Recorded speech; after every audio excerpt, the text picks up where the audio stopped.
நீண்ட நாட்களாக எதிர்பார்த்து காத்திருந்த டெட் தேர்வு ஆசிரியர் தகுதி தேர்வுக்கான அறிவிப்பு வெளியாக இருக்கு. விண்ணப்ப அவகாசம், தேர்வுக்கான தேதி என்ன என்பது சார்ந்த எல்லா விவரங்களும் இப்போ வெளியிடப்பட்டிருக்கு. அந்த அடிப்படையில் ஆகஸ்ட் 11ஆம் தேதியிலிருந்து செப்டம்பர் 8ஆம் தேதி வரைக்கும் டெட் தேர்வுக்கு விண்ணப்பிக்க முடியும். அதற்கான கரெக்ஷன், அந்த எடிட் ஆப்ஷன் எப்போ ஓப்பனில் இருக்கும்னா செப்டம்பர் 9ஆம் தேதியிலிருந்து 11ஆம் தேதி வரைக்கும். தேர்வு தேதி எடுத்துக்கிட்டோம்னா நவம்பர் 1ஆம் தேதி பேப்பர் 1 அதற்கான தேர்வு நடத்தப்படும். நவம்பர் 2ஆம் தேதி பேப்பர் 2க்கான தேர்வு நடத்தப்படும் அப்படின்னு தேர்வு தேதியும் அறிவிக்கப்பட்டிருக்கு.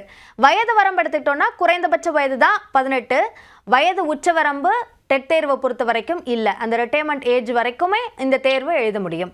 கல்வி தகுதின்னு எடுத்துக்கிட்டோம்னா தாள் 1க்கு 12ஆம் வகுப்பு, அதற்கு பிறகு டிப்ளமா இன் எலிமெண்ட்ரி எஜுகேஷன் இல்லைன்னா பேச்சுலர் ஆஃப் எலிமெண்ட்ரி எஜுகேஷன் படிச்சிருக்கணும். அப்படி இல்லைன்னா டிப்ளமா இன் எஜுகேஷன், அதாவது ஸ்பெஷல் எஜுகேஷன் படிச்சிருக்கணும் அப்படின்னு சொல்கிறாங்க.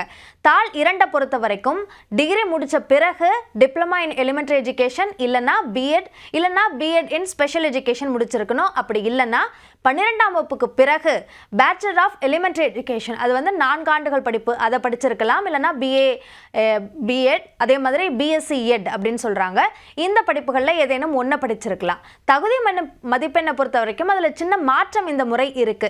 பொது பிரிவினருக்கு 60% மதிப்பெண் எடுத்திருக்கணும் அப்படின்றதுல எந்த மாற்றமும் இல்லை. அதே மாதிரி எஸ்சி அருந்ததியர், எம்பிசி, டிஎன்சி, பிஎஸ்சி முஸ்லீம், பிசி இந்த பிரிவினருக்கு 55% மதிப்பெண்கள் எடுத்திருக்கணும் என்பதிலையும் மாற்றம் இல்லை. ஆனால் எஸ்டி பிரிவினருக்கு மட்டும் இந்த ஒரு முறை மட்டும் 40% மதிப்பெண்கள் எடுத்தாலே போதுமானது என்ற அந்த கன்செஷன் கொடுக்கப்பட்டிருக்கு.